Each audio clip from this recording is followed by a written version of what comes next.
Okay, welcome back, everybody. We're going to get ready for our panel discussion here. And in this panel, we're going to be talking about building a nonprofit healthcare startup, key challenges and strategies. You're going to see some of the people that we already talked to. That is going to be Walter and AJ and Tara and Victor Mohan, Dr. Victor Mohan. So we're going to be bringing them on. And we're going to be going through this particular area. So this will be a great time with any questions that you have, either individually for the speakers that you heard from or together as a panel. All right. Well, welcome, everybody. We're just waiting let's see if Dr. Mohan's coming on camera. Just wait here. Okay. He's just having some issues connecting to his camera. Okay. Nonetheless, can you hear us, Dr. Mohan? I can. Okay, great. So he can hear us, so we can start here today. So let's just talk a little bit about this particular topic. And when we look at building a nonprofit healthcare startup, all of you have shared such really valuable insights from different perspectives. And there are going to be challenges, and challenges can be a good thing because we learn and grow from challenges. Without them, we can't grow and expand. Who would like to start off and share a little bit about what it takes to build the foundation or the key strategies to get that nonprofit healthcare off the ground?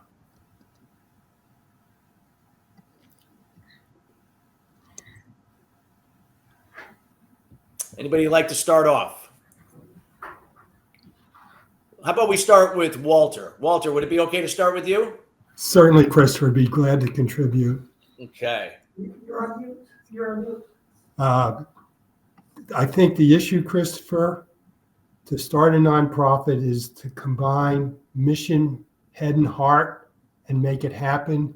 I noticed Susanna asked a question about it's difficult to implement startups in areas of aging. I think that really gets to the heart of the question that you've just asked. The answer is, when you're talking to somebody, find somebody whose heart is in the same place. You're going to find people. I mean, Tara did a great job talking about what her nonprofit did. There are people who are going to want to do that and support that. And there are other people that are going to want to support their local symphony.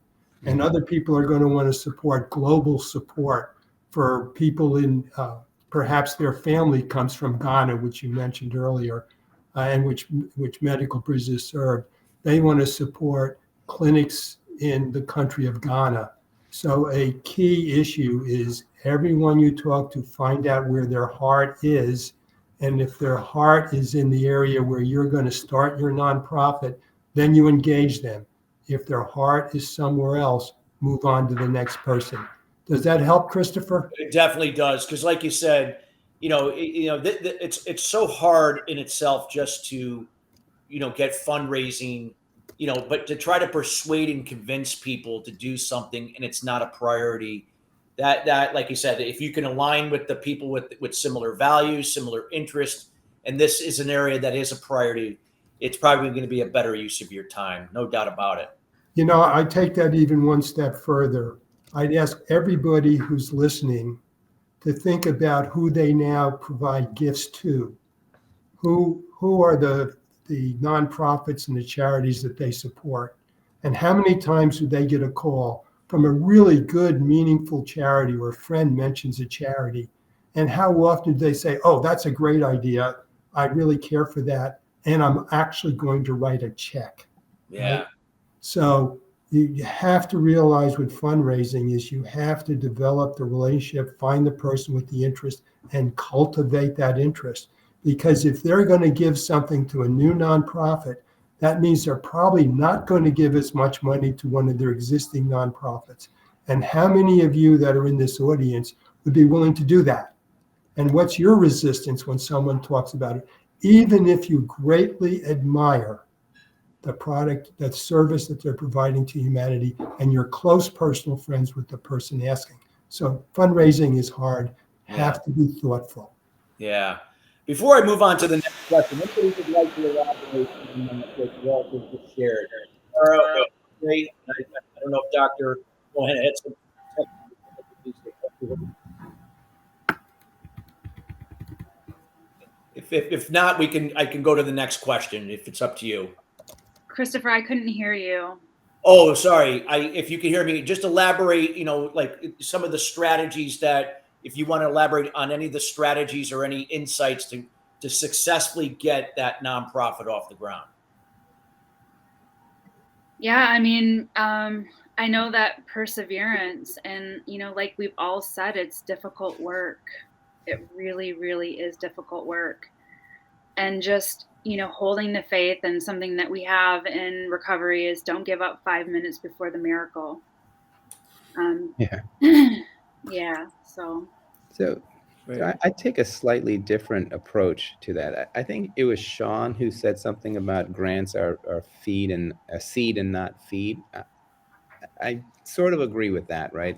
And definitely recognize the challenge in using grants and philanthropic gifts to grow a nonprofit, which is probably not likely for something like ours, which aims to be a technological solution on a global scale. We're not going to raise enough philanthropic gifts to accomplish that, right? We have to find, and we have to work with the market to incentivize an economic angle that wants to have such a solution funded, right? And we see in other industries, commercial for-profit industries, where such solutions happen, right? The world does have one single solution to maintain all of the airplanes in the air and allow us to travel, right? If you buy a ticket on any airline from point A to B, everybody in the air industry understands what that means. So that if you have to shift, you have to transfer baggage, it happens. That does happen. We need a system like that can track the spread of disease. It's going to have an economic model that supports it. So even though we are a nonprofit and aren't necessarily here to become rich, we have to support an economic model where others are engaged and are funding our efforts with the hopes that they maybe become rich. Not easy, but I do think in the long run, it's actually easier than living and struggling to live grant to grant, donor to donor, if we can create an economic model. Well, thank you for sharing, everybody sharing for that question. I think Dr. Mohan is having some problems, but hopefully he'll be able to get back on. I'm going to go to the next question just to keep things moving along. Let's just ask from each of you, and we'll go in the order that we started the last question with Walter. What motivated you to embark on the journey of starting a nonprofit healthcare startup? Well, in my case, Dr. Patty Brock, Dr. Peggy Goetz, and engineer Hayne Blakely are the ones who started it. And Dr. Brock, 26 years ago, went to El Salvador on a medical mission trip. And when she arrived to do surgery, they didn't even have gloves for her. So they had to take the packaging for the bread they bought to eat and use that as gloves for the surgery. And she returned to the hospital she worked, and she saw that when they put things out for operations, they'd use a third of it. And if it was routine, the other 2/3 not used would be thrown away because they can't be restored. And so she got the idea that maybe they ought to package up a box of that stuff and send that to the people, to that clinic in El Salvador. And over 26 years, her vision has grown into, as I said in my remarks, we've done 500 tons. That's 1 million pounds of medical supplies in the last 2.5 years. So that's what motivated her.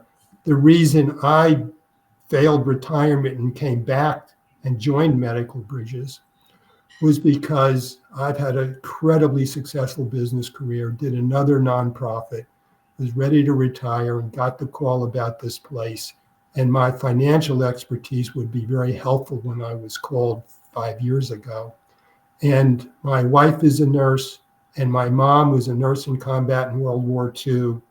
And for me to have a chance to do something that directly saves lives among the most impoverished in the world was an opportunity I couldn't turn down, and it inspires and energizes me every day. Wow. Well, Walter, that is so inspirational. And hopefully, again, I know that's going to inspire a lot of people here that no matter where they are in their stage with their startup in this space. Thank you for sharing. Tara, would you like to share anything about what motivated you? And then AJ follow.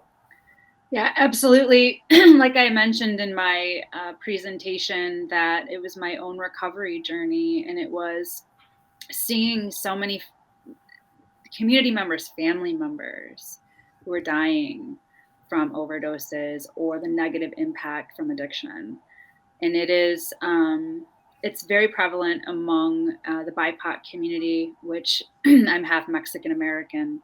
And that, particularly that side of my family, was riddled with addiction issues and trauma issues.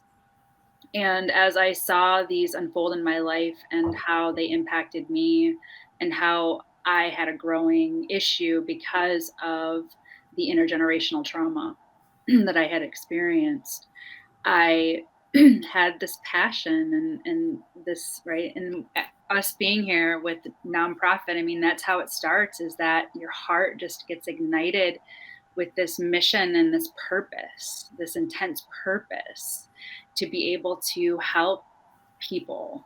And really, I just want to help people feel better so that they don't have to use, so they don't have to get into these relationships that are toxic, so they don't have to continuously be in the throes of suffering. And that was my driving force. And to this day, even to this day, I still have these burnout times where I'm like, I'm just going to sell everything and move to Costa Rica. Right. I'm done. And I go back to why I started this in the first place, and to see it all the way through, and it's growing, and we're going through growing pains, and that's just part of the process. Well, you just illustrated that challenges, while sometimes they're uncomfortable and sometimes you want to just throw in the towel and go to Costa Rica, that we learn and grow from them, because always something good comes from those challenges. I can even say that good things came from the time I went through my own personal addiction. I wouldn't be where I'm at today, being the example and being a resource through that example. So true. AJ, how about yourself? What motivated you on this journey in this space? I think all of us are motivated a little bit by a personal experience where we can see that we took some action that had an outsized effect on somebody else's life, right? In our case, it was, as I mentioned, that myself, my now business partner, then friend, were able to identify the cause of a problem that had impacted lots and lots of patients. They were unsuccessful, in this case, in a medically monitored weight loss plan. And we were able to identify the cause so that the physician, my wife, and those patients could adjust to it, and many, many more people could achieve better health. And then just the thought of that, we did something kind of because it was fun for us, right? It was interesting, yet somebody else's life changed. The opportunity and the ability to do that, it is enticing, it is addicting and intoxicating, and all of those sort of positive, negative words, right? But it does keep us going. It does keep us here versus on those beautiful beaches in Costa Rica. Well, thank you for all three of you for sharing for that answer, just to show the passion that is real, it's authentic, it's genuine. I'm going to move on to the next question for all three of you. We'll go in the same order. Nonprofit startups often face resource constraints. How do you balance the mission of providing quality healthcare with the financial challenges of running a sustainable nonprofit business? Christopher, I think when you start a nonprofit, you have to understand what financial resources are readily available and scale to those resources. That's you have to use your head along with your heart. It's actually detrimental to your mission if you try to do more than your financial resources will allow. And then as you succeed and you're able to identify people who will share the concern that you have for your mission, and you increase your financial resources, you need to scale up. At Medical Bridges, we are scaling up, but my commitment to the scale up process, we're continuing to grow, as you saw in my brief presentation earlier, is that we will not do anything that will endanger the long-term health and viability of medical bridges. So scale really matters. Great points, Walter. Tara, how about yourself? If that same question, So, like me to repeat it, let me know. No, so Walter said it is head and heart. You have to have the head in alignment, the bridge. There has to be a bridge. When I started this out, I was all heart, and I had a lot of those mistakes that were made that I had to say, okay, so I'm gonna have to get training. I'm gonna have to sit down and get into the financials and not just kind of blindly trust people with my financials. I had to learn about profit and loss statements, about balance sheets, about how to do budgets and how to do all of those things well, and not just kind of, but well. And those are, like, I come from an artistic background, right? I'm educated, but I'm more of, that type of personality. So I had to really buckle down and learn those things, and then find people that I could trust without blindly trusting. So really balancing being grounded, I guess I could say, is that being grounded and not like, when we get into nonprofit, we want to like help all these people. It's like everyone, there's not this like, there's not this focus. We can lose focus on what we want to do because we're leading from the heart, right? And I believe that's why a lot of nonprofits fail, because I see so many people going in there with these intentions to help, but they don't have a business plan. They don't have a strategic plan, right? Like a 3 to 5 year strategic plan. So these are the things that I would say is that, get your head and your heart in alignment with each other. So that harmony is so important. I like to call it harmony, not balance, because no such thing as perfect balance, but we can find that harmony. What you shared there, Tara. Thank you. AJ, how about yourself? Yeah, I think that what has been mentioned is so important. It bears repeating, because most people think that if you are a nonprofit, you are supposed to operate with your heart. You're supposed to just do as much. So, Walter's guidance that if you do more than you can actually support, you're harming your mission. That is not something, I would imagine if we poll 1,000 nonprofits, they would not know that. They would maybe not even agree with that. That really needs to be highlighted and emphasized. We can only help and do so much. Now we want to push that, and we want to, in our case, create a revenue-based market that allows us to have funding stream to serve the world. But until we do that, we have to stay within the bounds that reality will allow for us. I'm sure younger people coming out of college, the idealistic people, I think one of our speakers was really, really cool at that, right? And set up a global network just seemingly off the cuff. It is hard to maintain that kind of activity without long-term financial funding and security. And until we have that, we may have to pull back and not do everything we can think of doing. Yeah, absolutely. There's got to be an alignment there. So true. I know we have a question in the comments, but before we address that person's question, there is one more question we'd like to ask everybody. And here, and so I'm just going to get to it here. So when you look at building partnerships and collaboration is crucial in healthcare, how do you approach forming alliances with other organizations, both within and outside the healthcare industry? Walter, like to start off? Sure. I have the luxury, when I look at our mission, to feel joy when another organization accomplishes the same thing our organization does. I have a business to run and we want to be an integral part of what we do, but we have a sister company in Atlanta. We're not in any way legally tied to them. And I celebrate every time they deliver something to Burkina Faso, which we've also delivered in, or to Ukraine, where we've delivered. And so I'm constantly looking for partners. We don't do pharmaceuticals, so we find an organization that does pharmaceuticals, and when we know there's a need for that, we bring them involved. And in each country we operate, we find a partner in that country who truly partners with us. They know the language, they know the culture, they know that in one country you can't send gowns. How would we know that? We're in 104 countries. How would we know that? Because in that country they're trying to start a textile industry, and free gowns would actually undermine their ability to start the industry. So they know that. So we learn not to send medical gowns to that country because it'll get held up in customs. So collaboration and partnership is really at the top of our list of things we did. And I think it was Sean that made that point, or Tara, one of the two of them made that point. I couldn't agree more. Thank you, Walter, for sharing. How about Tara? How about you, your perspective on this question?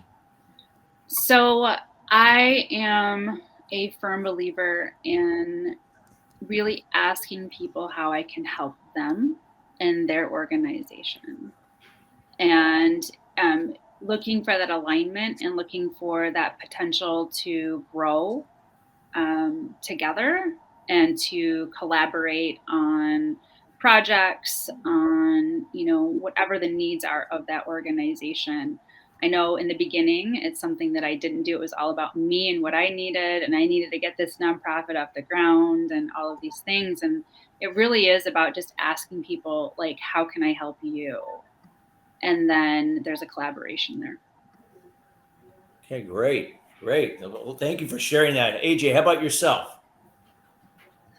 There's going to be a lot of synergy in how we operate. We're trying to make a revenue model, and as I see a question on the chat related to that too. So it was while we are a nonprofit and while we don't make huge dollars, and like nonprofits, we put all of the profit back into the development of the technology, we are trying to find partners who do want to profit. So we do want to work with the financial services industry, hedge funds, for instance, that want to use health data from around the world in their investment decisions. And that's sort of what we can do. So our approach, my take on Tara's approach is how can the health insights that we produce around the world and down to a very granular level inform your business decisions, inform your operations, so that you can be a better company at doing what you do. And that's really how we make our relationships and collaborations. I will say, though, as a firm building tech, we do always look for companies that have better tech than ours, right? Better AI systems, better geospatial systems, better satellite analysis capabilities. And we're always looking to partner, and learn from them, and then share with them what we do with respect to health outcomes. Well, thank you all for sharing your insights there. I have one more question we're going to ask, and then we're going to get to the question that's in the comments from one of the listeners. Actually, AJ kind of sort of addressed it already, but we're going to give Walter and Tara an opportunity to answer that. But before we get to that, the question we have is, obviously it came out in a lot of the discussions here. The challenge for nonprofits is raising funds effectively and consistently.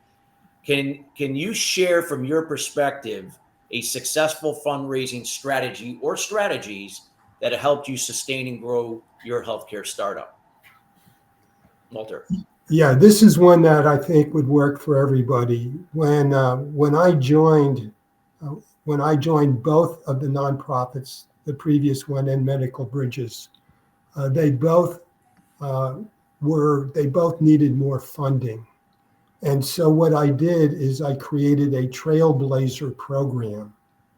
And I told the people that I talked to, in both cases, current donors, I said, if you increase your donation this year to help us get a big ramp up to get started as we uptick the organization, you will be a trailblazer, and we will have a sign in our lobby as long as the building is here that identifies you as a trailblazer. And I did the same thing with new donors, people I knew that I felt would support the mission, that I could friend raise with and fundraise with. And for a year, and if you walk into the lobby of this building, you'll see a beautiful backlit engraved sign that's the whole height of the wall, listing all the trailblazers who gave us money above their previous gift or new money above a certain minimum amount. And once they've done that and you respect them and demonstrate your appreciation and gratitude, they will be your friends for life. And so if you're a new nonprofit, find a word like trailblazer that is consistent with your mission and give people the opportunity to be eternally recognized with your gratefulness. Great share. Tara, would you like to elaborate on that? Yeah, absolutely. So fundraising plan and having a fundraising committee in place. So that's been instrumental in how we raise funds and to have multiple boots on the ground to be able to get those funding streams, those donors in place. The piece of our fundraising plan is fee for service. So we have a fee for service model that is inside of our organization. And so we actually have various contracts that we have throughout the year where we provide our healing services at conferences. And we have these spaces where we provide these services for those in the industry that are helping people, and they get to really just, feel better. And then that grows word of mouth, and then people come to our events outside of the conference. They buy little, we have little merchandise packets that we give out of little healing packets and things like that. So that's kind of how we got creative with fundraising. Wow, that's great. Thank you for sharing, Tara. AJ, how about yourself? Well, I'm very optimistic, Chris, that after today's talk, that speaking at Glorium Technologies nonprofit summit will be the best fundraising activity we've ever had in our history. That's great. But we've done a number of things. I found that events work, right? People like to come to an event, and I think since COVID, that's only increased since we had years of no events. We have run golf tournaments in the past. That was very successful. We've run, I mentioned our chief medical officer runs marathons. So we've actually sponsored the marathons in which he runs. And that has actually successfully raised a lot of financial support. People like to support marathons. They like to go to marathons. And these kinds of event-based mechanisms, we don't do the same event every year. We keep it fresh. We keep it rotating. That seems to be a successful approach. Wow. Great. Thanks for all three of you for sharing. We got about just almost less than 5 minutes left in the panel, and I want to make sure that each of you can address. We had somebody, and I know AJ, you already alluded to this before. When there's a question here, if each of you could take a minute to share on this. Are the nonprofits being discussed actual nonprofits, or are they healthcare companies that are incorporated as nonprofits but are actually software development or consulting firms like Tidepool or Alterum, if I'm reading that correctly? So this is from somebody in the audience. Medical Bridges is a 501c3. We raise our money primarily through philanthropy and partnerships, so it's not a fee-for-service kind of operation. 95% of what we get goes to the mission. Charity Navigator last year rated Medical Bridges number 6 out of 20,000 nonprofits. We are a charity. Congratulations on that status. That is phenomenal. Tara, how about yourself? If I take it again, you're a 501c, but if you want to address that question. Yeah, we are a 501c3 organization. So we are not a software development or consulting firm. We are definitely a charity. So, yeah. Okay, great. And AJ, I know you had touched on it on the previous, with a question before the last question. Anything you would like to elaborate on there? Yeah, as a 501c3, to that in particular questioner and to the rest of the audience, yes, all donations are tax deductible to the full extent of the law. So please feel free to reach out to us or any of the other panelists and get your checkbooks ready and make contributions. But all joking aside, yes, if you support our organizations, any of us, there's a very strong likelihood that you save somebody's life, right? The things that we do to predict risk, to provide supplies, to help in areas where there are limited healthcare access is probably saving lives. And so your $100,000 check or $10 check is going towards saving lives. Well, I want to thank all of you for taking time today to not only share your individual insights on each of your individual talks, but being here on the panel. You've offered so much value here, and hear from all of us here at Glorium Technologies in this particular event. We want to thank all of you for taking the time to be with us and sharing your words of wisdom and insights and experience with us. Hey, Christopher, with your permission, I'd like to just share one short story. Sure. And I think AJ and Tara would have a similar story. And by the way, Christopher, it's been a joy to be part of this. And I certainly hope that Tara and AJ will be lifelong friends of mine going forward. You both did a great job. But here's a situation, and we've been talking, and it's really important to get the head part. But I want to just take a second to talk about the mission part. Haiti, which I talked about earlier, which is the poorest country in the Americas and totally had deteriorated. The beginning of that was in 2010 when they had a catastrophic earthquake. And remember, I was not yet at Medical Bridges in 2010. And you have to give a huge amount of credit to a Haitian woman who had had a very difficult pregnancy and had walked many kilometers to get to a church that had been turned into a makeshift emergency clinic. And when she arrived at that clinic, it was obvious she was going to die. She and her baby were going to die, except a pallet from Medical Bridges had just arrived the day before. They found the package, the properly packaged medical materials to do an emergency cesarean section, and they saved her life and her baby's life. Wow. Now, that was in 2010. Last week, my grandson turned 13. Wow. My grandson is the same age. That could have been my grandson or any of your sons or daughters and nieces or nephews. And that's what AJ and Tara and Medical Bridges, and for those of you in the audience who want to get involved with healthcare, you can do that too. You can save somebody's life who's just like your son or daughter, grandson or granddaughter. Bless you all. Well, thank you so much, Walter. Thank you so much for closing out this wonderful online virtual summit that we were all part of.